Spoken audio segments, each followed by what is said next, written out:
Matius 10 nomor 5 dan nomor 6. Diingat-ingat, dicatat Matius 10 nomor 5 sama nomor 6. Ya. Ke-12 murid itu diutus oleh Yesus dan ia berpesan kepada mereka, janganlah kamu menyimpang ke jalan bangsa lain atau masuk ke dalam kota orang Samaria. Ingat ya, janganlah ini berarti larangan kan? Iya. Larangan untuk masuk ke bangsa lain kan? Iya. Kok tiba-tiba di sini kok jadikanlah semua bangsa muridku? Gimana caranya? Berarti Yesus pas waktu itu ngomong A terus dirubah ngomong B gitu. Masuk akal nggak? Nggak masuk akal. Yang paling masuk akal adalah ayat ini, Pak, ayat Matius 28 nomor 19 sampai 20. Ini adalah ayat yang tidak pernah ditemukan di abad pertama, abad kedua, dan abad ketiga. Tiba-tiba muncul di abad keempat. Gitu, Pak. Jadi ini ditambahin. Ya, yes, ditambahin ini.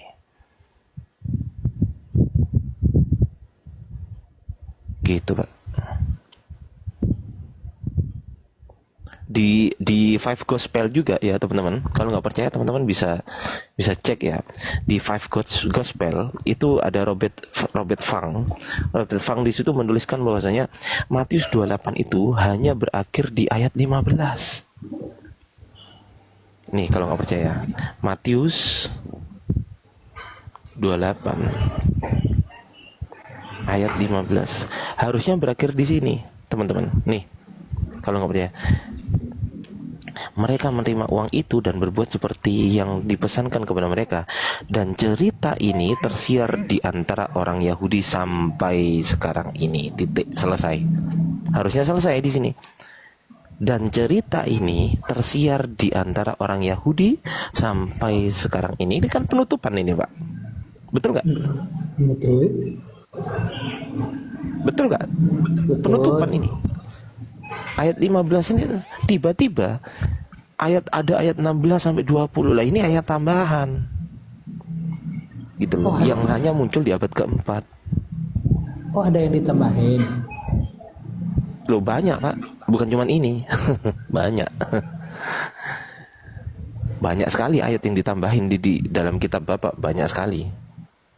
Oh, bahaya Kalau juga mau ya. saya tunjukkan, nanti saya tunjukkan. Oh enggak, Bahaya Bapak nggak percaya juga. sama saya? Saya tunjukkan ya.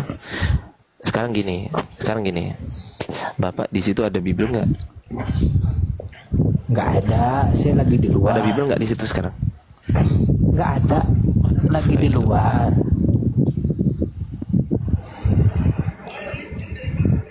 Harusnya yang enak itu ada Bible, bisa ngecek langsung, Pak. Ya, enggak. Maksudnya saya kan, kalau Bible itu kan sama aja semua kan?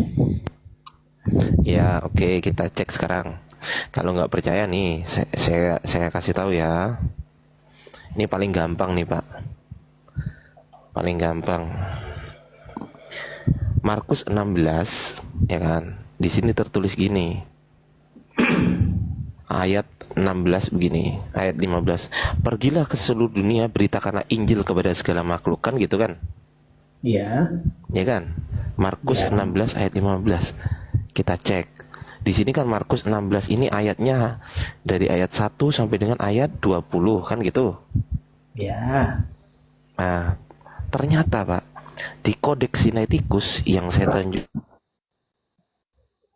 Markus 16 ini mana ya? Ush, tunggu. Loading. Ya, Markus 16 ini, Pak. Coba Bapak cek. Ya. Ayatnya ya, ini coba cek. Markus ya, kelihatan ya, Pak? Mark 16 kelihatan ya. Ayatnya hanya sampai berapa, Pak? Coba cek. Hanya sampai berapa ini? Nih. 1, 2, 3, 8. Ini loh. Cuman sampai 8 ayatnya. Tuh, Markus 16 ayat 1, 2, 3, 4, 5, 6, 7, 8. Selesai. berakhir di kai, odeni, oden, epon, epo, buntuk, gar, selesai.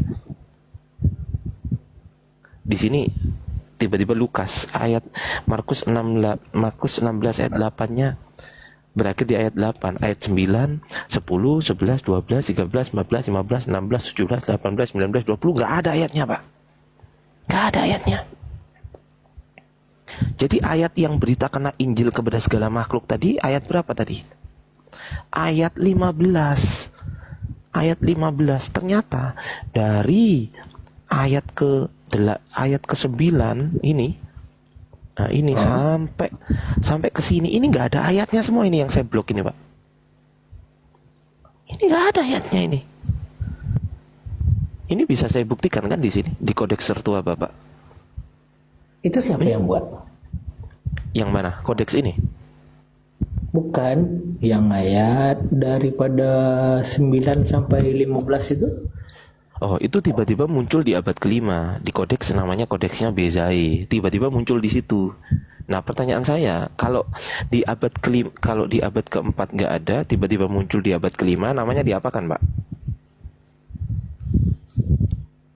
Maksudnya? Di abad keempat ayatnya nggak ada, oke?